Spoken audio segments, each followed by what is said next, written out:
Depuis 2 heures, les invités sont réunis au Capitole à Washington pour assister à l'investiture de Donald Trump. Après avoir été le 45e, il est désormais le 47e président des États-Unis. 700 invités à l'intérieur du Capitole.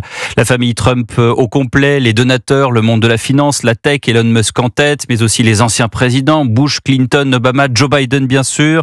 On a pu apercevoir Bernard Arnault et sa famille, la présidente du Conseil italien Giorgia Meloni ou encore le président argentin Javier Milei. Dans la classe politique française, Louis Alliot pour le RN, Éric Zemmour et Sarah Knafo pour Reconquête, Marion Maréchal pour Identité Liberté. Elle sera en ligne avec nous tout à l'heure. Partons rejoindre tout de suite l'envoyé spécial d'Europe 1, Wilfried De Villers. Bonsoir Wilfried. Bonjour Pierre, bonsoir à tous. Et là, après la traditionnelle cérémonie de prestation de serment, Donald Trump a tenu un discours offensif.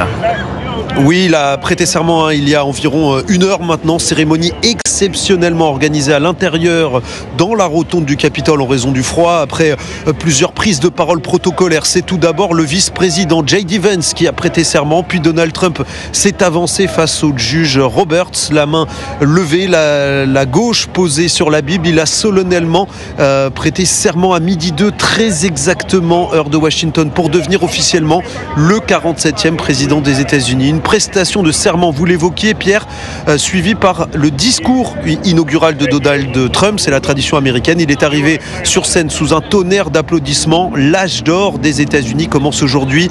Voilà ce qu'il a martelé avant d'évoquer ses priorités: la lutte contre l'immigration illégale, la hausse des taxes douanières sur les importations ou encore l'inflation et son combat contre l'idéologie woke. Et sur ces thèmes, Donald Trump veut aller vite.